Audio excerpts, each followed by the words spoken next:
In an emergency situation like a hurricane or a tornado, having information in the palm of your hand in the form of an app can mean the difference between life and death. And now the Red Cross makes that all possible and free. Looking for a job? You may want to think twice about your next social media post. We found this video of exercise gone wrong. Now there's a lot of things that you can do with a yoga ball. This is definitely not one of them. Nick Saban said after the game that his team seemed out of gas this week, which may have been the biggest factor in the biggest upset of the season. First soda, now New York City Mayor Michael Bloomberg is targeting tobacco. Now, this is a new segment that we're going to be doing from now on, so if you guys find a video that you think works, send it to me at agresham@sbgtv.com.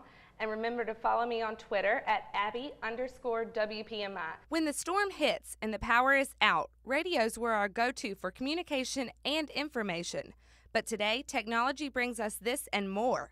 Cell phone apps can tell us when heavy wind and rain have begun, if any tornado watches or warnings have been issued in your area, and where to seek shelter if needed. The Red Cross has made free apps available, as well as individual cities and counties along the Gulf Coast.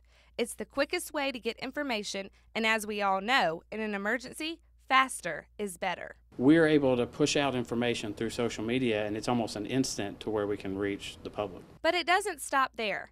Apps can help keep your family and friends close using the GPS on their cell phones to track locations in case you're separated by a storm. Portable cell phone chargers have also made it easier to keep your smartphones smart before, during, and after the storm. But as these new technologies advance, so do the old lifesavers we all know and love. We're getting new lighting systems that are available, and therefore you get a lot more light, a lot longer. Another thing that's coming along a long ways are generators. We're getting more and more power out of smaller and smaller units. Abby Gresham, Local 15 News. Religion and politics. The two things Mom and Dad told you not to talk about seem like all anyone wants to talk about, at least on social media.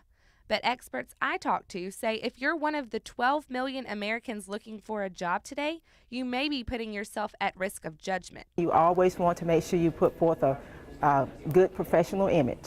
But how often do employers actually look at your Facebook or Twitter? And does it really make a difference in whether you get that next job? They may go on their Facebook page, see if there's some additional information that's not mentioned in the resume that they can find out that could be a clue as to the type of personality they have. So how can you use social media in your job search? Pamela Ware, Marketing Director for Mobile Works, says there are several ways to productively use social media. You go online, visit companies that maybe you're interested in possibly working for. Most companies now have a Facebook page. That's an opportunity for you to go on that Facebook page, maybe post some comments, find out in real time what things they're doing, and that's another opportunity for you to get your name in front of that employer. In Mobile, Abby Gresham, Local 15 News.